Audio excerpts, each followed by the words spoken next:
பிரியமானவர்களே, ஆண்டவராகிய இயேசு கிறிஸ்துவின் நாமத்தினாலே உங்கள் யாவரையும் அன்போடு கூட நான் வாழ்த்துகிறேன்.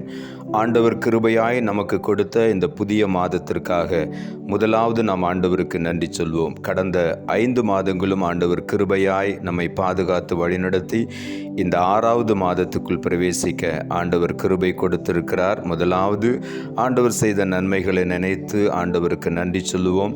இந்த மாதத்திலும் ஆண்டவர் நம்மை அற்புதமாய் வழிநடத்த போகிறபடியினாலே உள்ளத்தின் ஆழத்திலிருந்து ஆண்டவருக்கு நாம் நன்றி சொல்லுவோம்.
இந்த மாதத்திற்கென்று ஆண்டவர் கொடுக்கிற ஒரு வாக்குத்தத்த வசனம் எசேக்கியேல் தீர்க்கதரிசன புத்தகம் 36வது அதிகாரம் 36வது வசனம். எசேக்கியேல் 36:36. கர்த்தராகிய நான் நிர்மூலமானவைகளை கட்டுகிறேன் என்றும் பாழானதை பயிர் நிலமாக்குகிறேன் என்றும் அப்பொழுது உங்களை சுற்றிலும் இருக்கிற மீதியான ஜாதிகள் அறிந்து கொள்வார்கள். கர்த்தராகிய நான் இதை சொன்னேன், இதை செய்வேன்.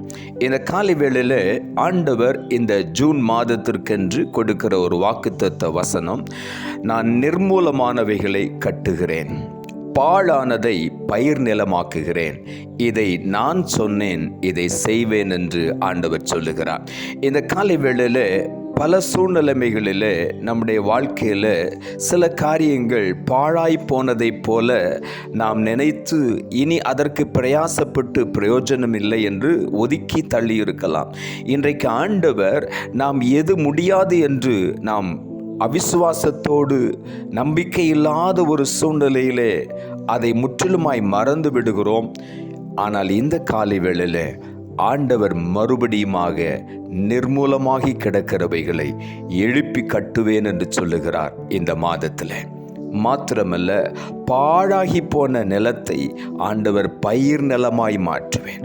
ஒன்றுக்கும் பிரயோஜனமில்லை என்கிற ஒரு சூழ்நிலையில் எதை நீங்கள் ஒதுக்கி தள்ளினீர்களோ, உங்கள் வாழ்க்கையே ஒருவேளை நீங்கள் கசந்து போய் நான் எதற்கும் பிரயோஜனமில்லாதவனாய் இருக்கிறேனே, எதற்கும் பிரயோஜனமற்றவளாய் இருக்கிறேனே என்று சொல்லி ஒருவேளை நீங்கள் இந்த காலை வேளையில் சோர்ந்து போயிருக்கலாம். இன்றைக்கு ஆண்டவர் உங்களை உற்சாகப்படுத்துகிறார். நான் மறுபடியும் கட்டுவேன், நான் மறுபடியும் பயிர் நிலமாய் உன்னை மாற்றுவேன், ஒரு விளை நிலமாய் மாற்றுவேன், இதை நானே சொன்னேன், இதை செய்வேன் என்று ஆண்டவர் சொல்லி இருக்கிறார். எரேமியா தீர்க்கதரிசன புத்தகம் 24வது அதிகாரம் 6வது வசனம் இப்படியாய் சொல்லுகிறது, அவர்களுக்கு நன்மையுண்டாக நான் என் கண்களை அவர்கள் மேல் வைத்து அவர்களை இந்த தேசத்துக்கு திரும்பி வர பண்ணி அவர்களை கட்டுவேன், அவர்களை இடிக்க மாட்டேன், அவர்களை நாட்டுவேன், அவர்களை பிடுங்க மாட்டேன் என்று ஆண்டவர் சொல்லுகிறார். அவர்களுக்கு நன்மை உண்டாக. இந்த காலை வேளையில் ஆண்டவர் நமக்கு நன்மை செய்ய வேண்டும் என்பதே அவருடைய விருப்பம். இஸ்ரவேலை ஆசீர்வதிப்பதே அவருக்கு பிரியம் என்று வேதம் சொல்லுகிறது. அதே போல தம்முடைய ஜனங்களுக்கு நன்மை உண்டாக வேண்டும் என்பது ஆண்டவருடைய விருப்பம். அதற்காக அவருடைய கண்களை நம்மேல் வைத்து இந்த தேசத்திற்கு திரும்பி வர பண்ணுவேன் என்று சொல்லுகிறார். எந்த தேசத்திற்கு?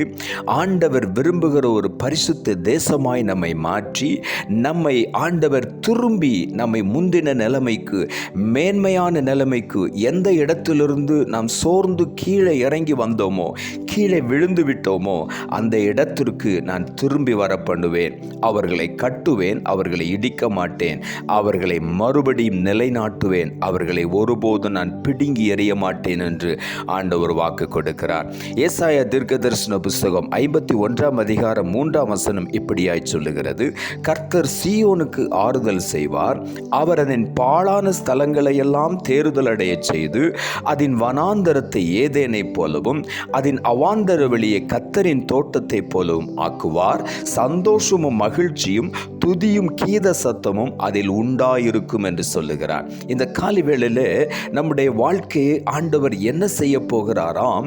நாம் எந்த இடத்துல மனதை குழப்பி கொண்டு சோர்ந்து போய் கவலையோடு உட்கார்ந்து இருக்கிறோம், இந்த காலை வேளையில் ஆண்டவர் சொல்லுகிறார், நான் சீயோனுக்கு ஆறுதல் செய்வேன் என்று சொல்லி. சீயோன் தேவனால் தெரிந்து கொள்ளப்பட்ட பிள்ளைகள், ஆனால் இன்றைக்கு வனாந்தரத்தை போல எனக்கு ஒன்றுமே நடக்கவில்லை என்று சொல்லி சோர்ந்து போயிருக்கிற பிள்ளைகளை ஆண்டவர் சொல்லுகிறார், நான் ஏதேனை போல மாற்றுவேன். அவாந்தர வெளியை போல, வெட்டாந்தரையை போல இருக்கிற சுவரி போன வாழ்க்கையை ஆண்டவர் சொல்லுகிறார், கர்த்தரின் தோட்டத்தை போல நான் மாற்றுவேன். இந்த மாதத்தில் ஆண்டவர் இதைத்தான் செய்ய போகிறார். நம்முடைய வாழ்க்கையிலிருந்து சந்தோஷமும் மகிழ்ச்சியும் துதியும் கீத சத்தமும் உண்டாகும் என்று சொல்லுகிறார். இந்த மாதம் முழுவதும் 30 நாட்களும் நம்முடைய வாழ்க்கையை ஆண்டவர் சந்தோஷப்படுத்தி மகிழ்ச்சியினால் நிரப்பி துதியின் ஆடையை நமக்கு அணிந்து துதியும் கீத சத்தமும் நம்முடைய வாழ்க்கையிலிருந்து புறப்பட ஆண்டவர் உதவி செய்கிறார். ஆகவே நாம் சந்தோஷமாய் காணப்படுவோம். ஏசாயா 32 அதிகாரம் 15 சொல்லுகிறது, உன்னதத்திலிருந்து நம்மேல் ஆவி ஊற்றப்படும் மட்டும் அப்படியே இருக்கும், அப்பொழுது வனாந்தரம் செழிப்பான வயல்வெளியாகும் என்று ஆண்டவர் சொல்லுகிறார். இந்த காலை வேளையில நம்மை செழிப்பாக்குகிறது உன்னதத்திலிருந்து வரக்கூடிய தேவனுடைய ஆவி. அந்த ஆவியானவர் நம்மேல் ஊற்றப்படும் பொழுது நம்முடைய வாழ்க்கையில் இருக்கிற சுவரி போன நிலைமைகள் மாறி நம்மை செழிப்பாக மாற்றுவார். நாம் ஆண்டவருடைய சமூகத்திலே காத்திருந்து பரிசுத்த ஆவியானுடைய பலனை பெற்றுக்கொள்ளும் பொழுது ஆண்டவர் நம்மை செழிப்பான வயல் நிலமாய் மாற்றுகிறார். நாம் காத்திருப்போம், அதை சுதந்திரித்துக் கொள்ளுவோம். ஏசாயா 35 அதிகாரம் 1 சொல்லுகிறது, வனாந்தரமும் வறண்ட நிலமும் மகிழ்ந்து கடுவழி கழித்து புஷ்பத்தை போல செழிக்கும். இந்த காலை வேளையில் ஆண்டவர் சொல்லுகிறார், உன்னுடைய வனாந்தரத்தை நான் மாற்றுவேன், நீ மகிழ்ந்து களி கூற பண்ணுவேன். வாக்கு தத்தம் நம்மேல் இந்த காலை வேளையில் வைக்கப்படுகிறது. அந்த வாக்கு தத்தத்தை ஆண்டவர் நிச்சயமாக இந்த மாதத்திலே நிறைவேற்றுவார். நாம் ஜெபிப்போம்.